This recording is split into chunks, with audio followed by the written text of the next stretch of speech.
अस्सलाम वालेकुम नाज़रीन, धरती टाइम न्यूज़ ऑनलाइन सां गॾु आहियां इमरान अली गोपांग। ख़बर शामिल कयूं था डिस्ट्रिक्ट खैरपुर मीरस रिपोर्टर अख्तर कीरियो जी रिपोर्ट मुताबिक़ गंबट भरिसां ॻोठ मोहम्मद चांडियो जे रहवासी ॾियाड़ी मज़दूरी कंदड़ नौजवान ज़ुल्फ़कार अली चांडियो, प्यार अली चांडियो, मोहम्मद अमीर चांडियो एहतिजाज कंदे दाहींदे इल्ज़ाम हणंदे चयो आहे त फ़कीर मोहम्मद नारे जो, मंठार अली नारे जो गंबट लॻ लोलाई शाख वटां मोटरसाइकिल ते खणी कंहिं नामालूम हंधि चइनि कलाकनि ताईं तशदुद कंदा रहिया ऐं मुंहिंजे माइटनि खे फ़ोन कंदा रहिया त व्याज समेत पैसा ॾेई छोकिरो छॾाए वञो। मूंखे मुंहिंजा अज़ीज़ ॻोल्हींदा रहिया। 3 ॾींहंनि खां पोइ सिविल जज गंबट थाणे ते छापो हणी मूंसां गॾु 12 माण्हू आज़ादु कराया। जॾहिं त असां खैरपुर सीशन कोर्ट में पेशी थी, जंहिंखां पोइ गंबट पुलिस खे तलब कयो वियो।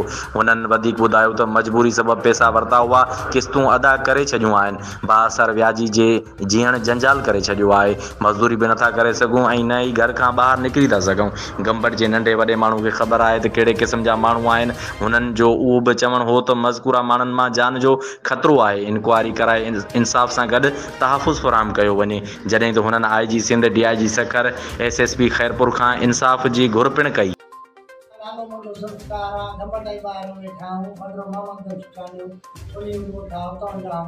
शाम जो मां मज़दूरी त मोटियुमि, फ़कीर मंद नारे जो मूंखे गंबट मां खयो। हुन खां मां 50,000 वरितो हो, जंहिंमें मां हिनखे ॾेई थको आहियां। अञा के त मुंहिंजा पैसा थी फ़कीर मंद नारे जो, उन खां बाद में इहो मंठार नारे जो, उन खां बाद वार करे गंबट जे ॿाहिरां वञी हुननि मूंखे धक बक कया। अहिड़े हिसाब सां मार कुट ॾिनो 2 कलाक ते।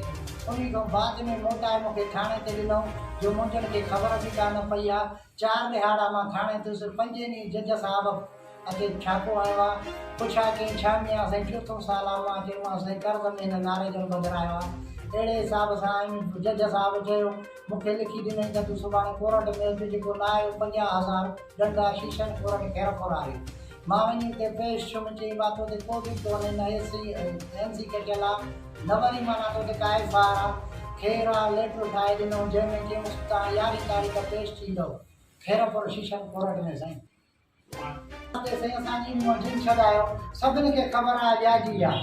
मुंहिंजा तगड़ो तूं वेठो आहे, मज़दूर माण्हू आहे, बचा काढो पालिया। 4 सालनि में हिन 50,000 लही नथो लहे। उन ॾींहुं बि मूंखे बेगुनाह मारियो अथई। जज साहिब खे अर्ज़ु आहे त जेको थी सघेव असां खां मदद कयो। लेटर को लिखी जो मूंखे जान जो ख़तरो आहे। ॾींहुं राति मां घुमी सां